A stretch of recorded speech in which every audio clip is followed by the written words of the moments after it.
Olá, tudo bem com vocês?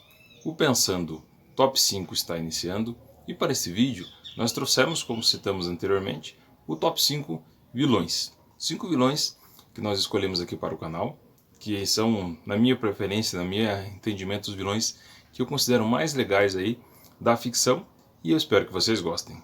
Vamos lá então?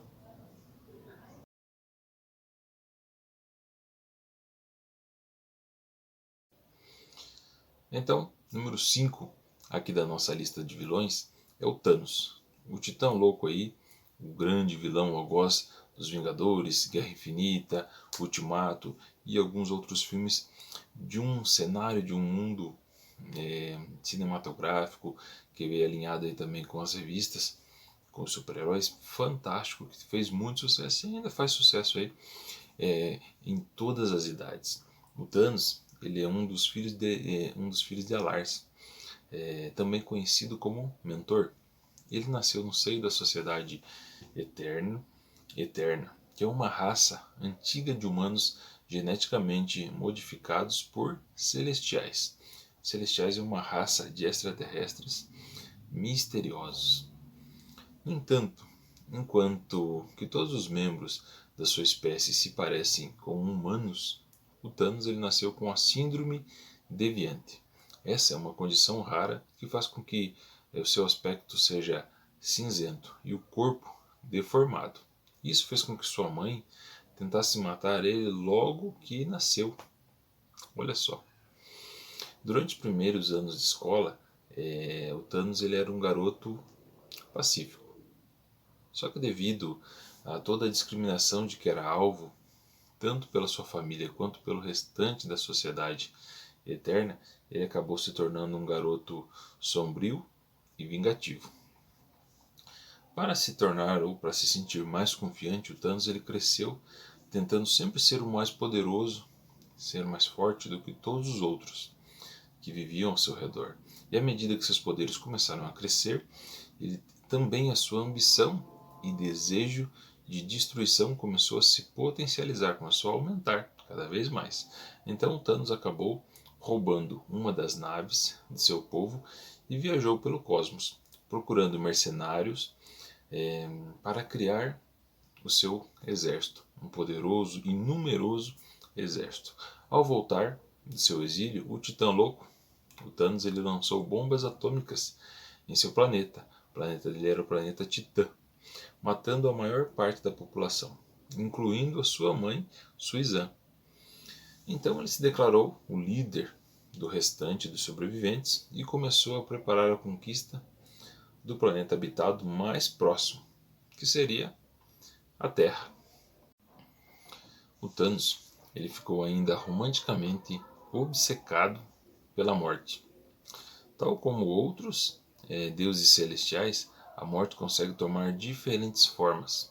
Quando Thanos era ainda bem novo, ela apareceu pela primeira vez para ele como uma garota pequena, encorajando a sociopatia de um Thanos ainda jovem, começando aqueles pensamentos de maldade, de destruição, de poder, obcecado mesmo. Com ela, ele aprendeu todos os segredos, os seus segredos sombrios, que o levariam a aumentar cada vez mais o seu poder. Quando ele chega à idade adulta, a morte apareceu a ele agora como uma mulher, enlaçando seu coração para sempre. E eles vivem uma história aí bem interessante. Para se tornar digno dela, ele decidiu que iria se tornar o mais poderoso possível. Primeiro, ele planejou algo simples, tentando capturar poder político ao conquistar mundos, mas rapidamente ele começou a coletar itens de grande poder, como o cubo mágico, as joias do infinito e por aí vai. As joias do infinito ficaram muito famosas aí com o universo Marvel, né, dos filmes que nós já citamos. A relação entre os dois sempre teve seus altos e baixos. Para além de tudo isso, em muitas histórias, o Thanos ele também possui um conjunto de poderes esotéricos como telepatia, teletransporte e ainda a transmutação. Thanos é um vilão muito importante, eu gosto muito desse personagem. Aqui também um material bem bacana, fala uma das histórias aqui né? Revelação Infinita fala desse titã louco, desse vilão, e é um vilão que fez muito sucesso. Tem também toda aquela história, o porquê que ele foi desenvolvendo essa maldade, esses desejos de destruição, né, dentro do universo, dentro desse cenário aí que a gente vê dos gibis, dos filmes, das histórias de ficção, por assim dizer. Então, é um personagem muito bacana, muito importante, por isso ele tem aqui no nosso top 5, é o primeiro, ou seja, é o quinto da nossa lista do top 5 dos vilões. Número 4. Número 4 da nossa lista é o Magneto. O Magneto é um dos maiores vilões aí dos X-Men. Eric Magnus Lechner é o nome dele, nascido como Max Eisenhardt. Ele nasceu e viveu parte da sua infância em pleno Holocausto, vindo, claro, de uma família judia. Ele viu a sua família ser perseguida e assassinada, e após esse ocorrido, ele foi levado para Auschwitz, um dos campos de concentração mais conhecidos aí, né, pelo nome, onde ele trabalhou lá por um bom tempo. Nesse lugar ele conheceu Magda, com a qual ele fugiu e constituiu família. Embora ele fosse chantageado por um capataz, ele e a sua mulher conseguiam viver muito bem. Magnus, porém, que agora ele atendia por esse nome, né, claro, o futuro Magneto, ele recusou-se a prosseguir com a chantagem e, muito irado, revoltado, o capataz ele fez o quê? Ele ateou fogo na casa do mutante. O incêndio causou a morte de Anya, a sua filha. Revoltado por não ter tido qualquer tipo de ajuda, ele utilizou seus poderes e assassinou todas as pessoas que estavam ali, né, praticamente todos. E muito horrorizada, Magda fugiu. O Magneto, ele é o antagonista dos X-Men. E de certa forma ele vê os mutantes como a sua nova família. E tem muito receio de perdê-la, como aconteceu no passado. O Eric, ele vê os mutantes como uma raça superior à dos humanos. Ele tem receio de que estes se tornem humanos comuns, porque ele despreza os seres humanos por vários motivos. E se termos em vista o passado, nós veremos o quê? Que de certa forma ele deseja que os humanos eles paguem por aquilo que de certa forma fizeram para ele. Ou seja, ele deseja o fim da raça humana. O Magneto ele é uma pessoa que sofreu muito, então ele tem muitos traumas. Ele viu sua família, viu seu povo ser massacrado, viu sua filha ser queimada viva. E se a gente parar para analisar, ele passou por muitas perdas. Logo, de novo, ele não quer perder a sua família, que são os mutantes. Uma das grandes motivações dele é a raiva, é o ódio, que é complicado, mas né, com esse personagem aí, torna ele um personagem muito bacana, muito envolvente, e ele consegue cativar da sua maneira muitos simpatizantes, e até por isso o Magneto, aqui na nossa lista top 5 de vilões, é o número 4. Número 3 da nossa lista é o Hannibal Lecter, e talvez aí esteja o nosso vilão mais, não mais simpático, né, mas o mais classudo deles. Aquele que você vai ver aí nos filmes, principalmente no Silêncio dos Inocentes, no próprio Hannibal, que são filmes fantásticos, filmes que eu super recomendo aí, claro, para quem gosta desse gênero policial, mistério, é muito bacana. E a personalidade dele é o que chama bastante atenção. Tem muita classe, muito inteligente, né? Hannibal Lecter, ele nasceu no Castelo Lecter em 1938, dia 30 de janeiro, em Kaunas, na Lituânia.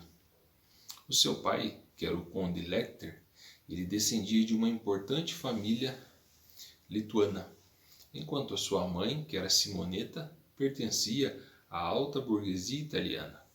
Hannibal teve apenas uma irmã, Misha Lecter, nascida por volta do ano de 1939, mesmo ano que começou a Segunda Guerra Mundial. Olha só que interessante. Durante a Segunda Guerra Mundial, Lecter passou por vários acontecimentos traumáticos né, de grande intensidade. Por essa época, a Lituânia ela sofre a devastação da guerra, né? Ela é praticamente destruída devido a ataques de grande intensidade, ataques pelos nazistas, né, sobre a Rússia. A família Lecter ela foi vítima das incursões alemãs pelo seu país, tendo apenas sobrevivido o Hannibal, o jovenzinho, o menino, e a Misha, a sua irmã. Olha só que complicado, do confronto com as tropas nazistas e o Exército Vermelho. Segundo a novela de Thomas Harris, os irmãos eles se tornaram cativos dos Hauis, ou Hiwis, como está escrito aí embaixo aí, que eram os lituanos traidores que ajudavam os nazistas. Após esse episódio, os Hiwis ou Hauis, que se faziam passar por equipes da Cruz Vermelha, eles instalaram-se na casa de campo da família Lecter para se abrigar de um rigoroso inverno. Olha só que complicado. E acabaram matando Misha e a devoraram, traumatizando sobremaneira o Lecter. Você consegue ver essa parte aí também, ou alguma coisa referente a isso num dos filmes, onde vai falar sobre a origem do gênio, daquele gênio do mal, do crime ali, que foi o Hannibal Lecter. Depois da guerra, Hannibal ele foi criado num orfanato soviético instalado no antigo castelo Lecter, na Lituânia, até ser encontrado por seu tio Robert e ser levado para Paris. Quando seu tio ele foi assassinado numa briga, Hannibal passou a ser criado então pela esposa de Robert, que era Lady Murasaki, uma japonesa sobrevivente da bomba atômica.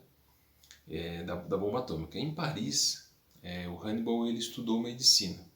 Ainda na França, ele cometeu os seus primeiros assassinatos, seus primeiros crimes ali, todos por vingança. Após alguns crimes, o Hannibal fugiu para os Estados Unidos da América.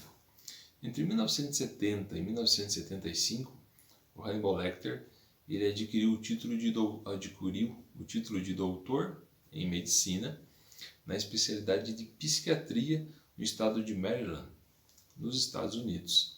Em 1975, o Dr. Lecter ele trabalhou com especialistas em psiquiatria nos tribunais em Maryland e Virgínia. A primeira vítima de Lecter nos Estados Unidos foi Mason Verger, um personagem com tendências homossexuais, membro de uma lista de pacientes influentes que adquiriu certa amizade com o Dr. Lecter. Então Hannibal, a determinada altura, né, em um determinado momento, ele entorpece o Verger e após uma pancada na nuca que deixa o Verger tetraplégico, ele dá apenas o rosto dele a cães mantidos em clausura. Imagina só que terrível. Até para quem já viu o filme, né, o Hannibal, o 2, na casa da sequência, Silêncio dos Inocentes, depois o Hannibal, tem um personagem, esse personagem é bem complicado, né? Então ele dá o rosto dele para cães que foram mantidos em clausura e privados de alimento. Então você imagina o que aconteceu ali. Assim, Mason ele fica com a face totalmente deformada, fica destruído praticamente ali. No entanto, Mason Verger, ele sobreviveu, tetraplégico e deformado facialmente. Esse personagem ele é uma das duas vítimas que sobreviveram aos ataques do Lecter, do Dr. Lecter, do canibal, né? Mesmo preso, ele continuou ajudando o FBI em determinado momento. Ele foi preso, é claro, né? Mas continuou ajudando o FBI. E a estudante Clarice Starling, ela é designada para conseguir que Hannibal ajude Biro a salvar a vida da filha de uma senadora, que também foi sequestrada e está mantida em cativeiro. Hannibal e Clarice eles desenvolvem um relacionamento íntimo, de amizade, de cumplicidade ali, dadas as proporções.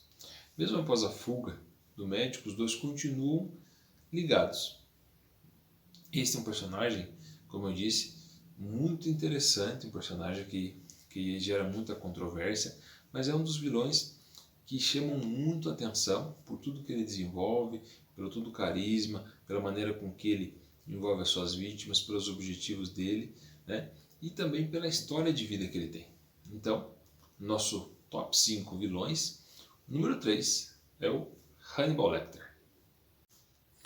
Chegando então ao número 2. Número 2 é o Coringa, o palhaço do crime aí, esse grande personagem que faz muito sucesso aí em todas as idades. Arthur Fleck. Arthur Fleck é o Coringa, esse é o nome dele.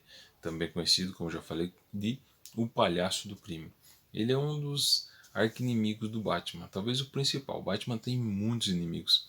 Como eu já falei, o Batman tem uma gama de inimigos fantásticos, né? Escolher apenas um deles é complicado, porque tem muitos deles. E o Coringa, também na minha opinião, ele é o primeiro da lista. Este personagem ele é completamente insano.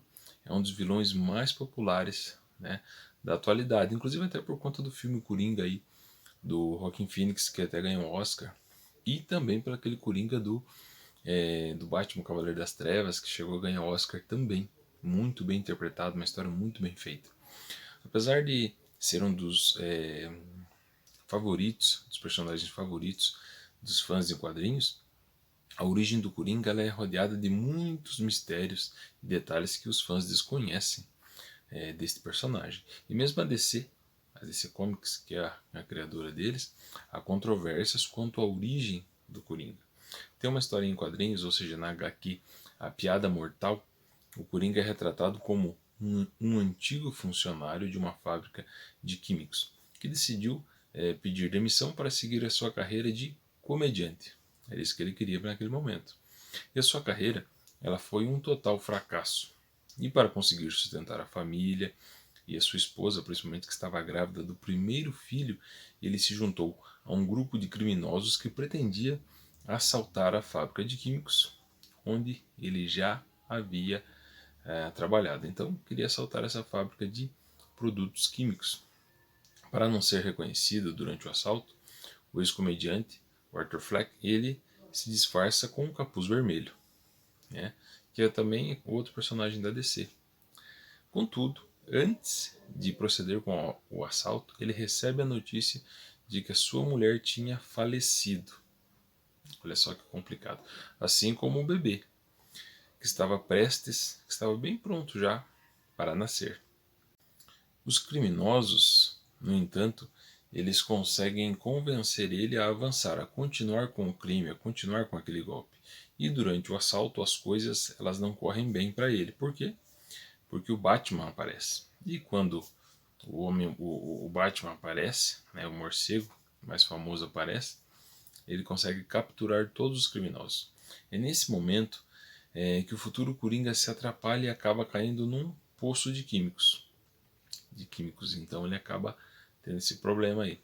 E o seu cabelo ele fica verde, a sua pele fica muito branca, como a de uma boneca de porcelana. Olha só, então por isso que ele tem aquele aspecto. Né? Sem conseguir lidar com tanto desgosto, ele tem um esgotamento nervoso. Então ele vai à loucura, com todo aquele estresse, com tudo aquilo que estava vivendo, e nasce o Coringa. O Coringa é um personagem muito polêmico, e tudo beira a insanidade. Ou seja, a insanidade dele não tem limites. As atrocidades, os crimes que ele faz, aquela risada estridente, os planos mirabolantes, não deixa de ser um personagem muito inteligente e icônico mesmo. Ele é capaz de tudo e não precisa de qualquer motivo para fazer isso. Essa é a versão, como se fosse a versão oficial do nascimento do Coringa. Tem várias outras, mas nós cremos que essa aí seria a mais bacana. O próprio filme que fala sobre o Coringa e como que nasceu o personagem Coringa, ele traz uma outra versão um pouco diferente, mas são várias versões que a própria DC ela não oficializa e ela não bate o martelo. Foi essa, não foi essa. Muito importante esse personagem, muito bacana. É mais um dos grandes inimigos do Batman, que tem tantos inimigos. E na nossa lista, no top 5 vilões, o número 2, com certeza é o Coringa, O Coringa é fantástico, com aquela sua risada, com aquele seu aspecto, né? Muito emblemático. Com certeza ele estaria aqui na nossa lista. E o número 1? O número 1 da nossa lista aqui do top 5 é o Lex Luthor. Lex Luthor é um dos personagens, talvez o que eu mais gosto aí quando a gente fala de vilões, né? O Lex Luthor ele é uma mente brilhante a serviço do mal, de objetivos obscuros, sombrios, maléficos, por assim dizer. E o Lex, ele é um dos maiores inimigos ou arqui-inimigos de quem? Do Superman, o maior super-herói de todos. Então veja a importância aí deste personagem que é um vilão sem superpoderes. Tem muitas histórias sobre a origem dele, né? Como é que ele surgiu, como é que ele cresceu, como é que apareceu esse vilão, este super personagem. Tem aqui até uma revistinha aqui do Lex, um número que eu encontrei aqui, fala da biografia não autorizada de Lex Luthor, fantástica mesmo. Então é uma revistinha muito bacana que eu tenho aqui e que eu gosto muito. A história mais conhecida é assim: Alexander Luthor, que é o nome dele, ele nasceu em uma família abusiva que vivia em um bairro muito pobre em Metrópolis. Quando ainda adolescente, o Lex ele forjou a assinatura de seus pais para fazer um seguro de vida no nome deles. Em seguida, ele arquitetou o assassinato de sua família, olha só, para poder ficar com todo o dinheiro do seguro. Toda a quantia recebida foi investida para fundar a companhia, que é a sua companhia bem conhecida, bem famosa, LexCorp. Sob a liderança do Lex Luthor, a LexCorp cresceu e se tornou uma das maiores empresas multinacionais de engenharia aeroespacial, multimilionária. Por consequência, também se tornou a companhia de maior influência em Metrópolis. O Lex então ele passou a ser uma figura de conhecimento da população e com grande influência também na política. Assim como a origem desse personagem, existem vários motivos para o seu antagonismo com relação ao Superman, contra essa rivalidade que ele tem com o Homem de Aço. Entre elas, uma em que o Lex sofre, né, entre tantos motivos que ele tem raiva, tem essa aversão ao Superman, tem uma versão que fala que ele sofreu um acidente químico em um laboratório, que consequentemente fez com que ele perdesse o cabelo, e por conta disso, ele culpa o Superman de tê-lo sabotado os seus experimentos. Porém, essa não é a única razão utilizada nos quadrinhos, tem várias outras que são trabalhadas. O principal motivo do Lex não ter simpatia alguma pelo Superman é porque ele é muito poderoso. É que nem no filme que fala lá de sangrar um deus, fazê-lo sangrar, olha só. O Lex Luthor ele também é um gênio da ciência, é reconhecido por ser uma das mentes mais brilhantes do planeta Terra, ali na ficção, capaz de resolver equações extremamente complexas em apenas alguns segundos e de desenvolver fórmulas para tratamento de doenças. Além disso, o Luthor ele também possui um vasto conhecimento de robótica. Sua experiência nessa área foi o que fez com que ele conseguisse, né, possibilitou ele criar a sua armadura de combate, uma de suas principais armas contra o Homem de Aço, o Superman.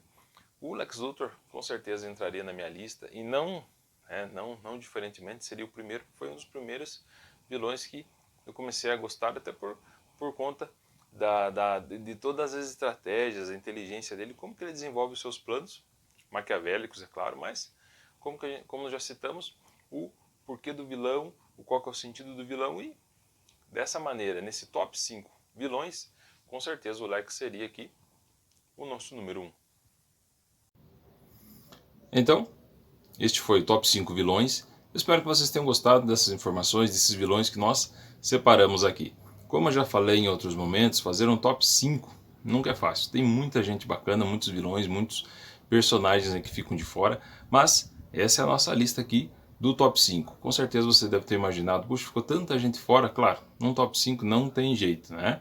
Tem muitos vilões extremamente legais, importantes, mas esse aqui é o nosso top 5. Eu espero que vocês tenham gostado de mais esse material feito com muito carinho aqui pelo Pensando. Eu agradeço de coração a atenção, o carinho de todos. Fiquem todos com Deus e até o nosso próximo vídeo. Tchau, tchau.